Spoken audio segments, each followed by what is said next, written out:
World News in 5. News and developments making headlines around the world in 5 minutes.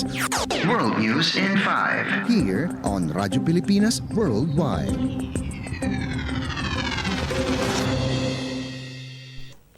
Good day. This is World News in 5 here on Radyo Pilipinas World Service.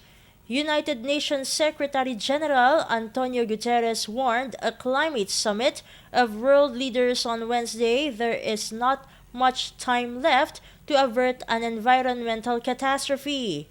Guterres told world leaders at the start of the day-long General Assembly Symposium at the UN headquarters in New York that they must make up for time lost to foot-dragging, arm-twisting, and the naked greed of entrenched interests raking in billions from fossil fuels. After Guterres' opening remarks, heads of state representing 34 nations were set to speak on the importance of sustainability, including Brazil, Pakistan, South Africa, Canada, the European Union, and Tuvalu, a Polynesian island nation imperiled by rising sea levels. Brazilian President Luiz Inácio Lula da Silva withdrew after falling ill. His environment minister was expected to speak in his place. The two largest economies that also are the biggest polluters, the United States and China, were noticeably left off the speaker's list. Only nations who plan to increase their pledges to slash emissions were invited to the podium. U.S. Special Envoy on Climate John Kerry was in attendance. Guterres said that the global shift from fossil fuels to renewables is underway, but that progress is decades overdue. The harms of climate change, he added, are hitting the developing world the hardest, and the global north is mostly to blame. World News in 5. Here on Radyo Pilipinas Worldwide. In other news overseas, Republicans in the United States House of Representatives are set to hold their first hearing next week in the impeachment inquiry into U.S. President Joe Biden.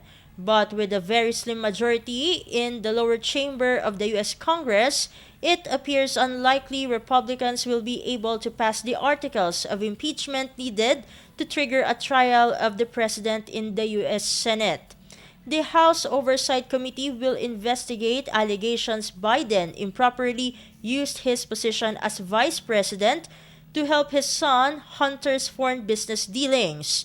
Republicans also allege Biden used his official office to coordinate those efforts and was protected from investigations into those claims by his own administration.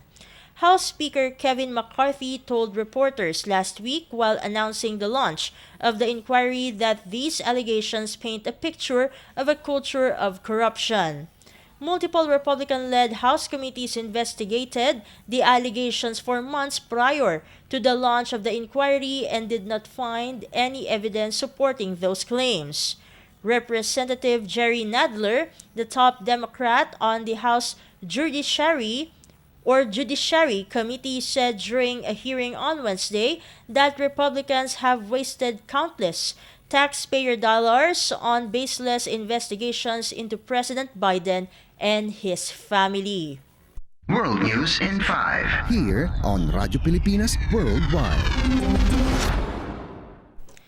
And for our Philippine Embassy news, Philippine Embassy in Muscat, Chargé d'Affaires Jacqueline Joan S. Arquiza received the Philippine Navy-led Combined Task Force or CTF 151 headed by Captain Mateo Carrido at the Philippine Embassy on September 12. The CTF 151 is a multinational counter-piracy task force under the Combined Maritime Forces or CMF headquartered in Bahrain with U.S. Naval Forces Central Command and the U.S. Fifth Fleet.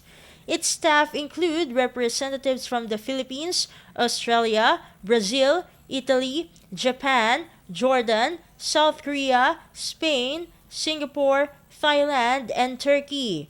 The Philippine Navy-led CTF-151 visited Oman from September 12 to 14 to conduct key leadership engagements in different places within the CMF area of operations.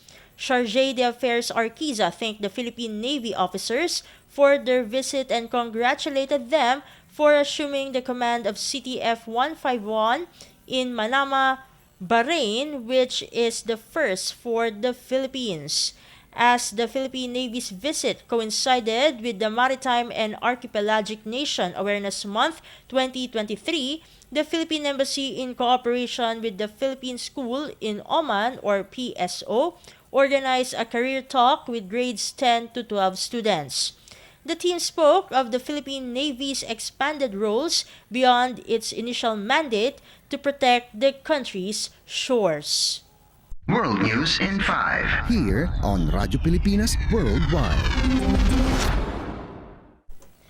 And that concludes today's edition of World News in 5. For Radyo Pilipinas World Service, this has been Steph Vicente. Good day and stay safe, everyone. World News in 5. News and developments making headlines around the world in 5 minutes. World News in 5. Here on Radyo Pilipinas Worldwide.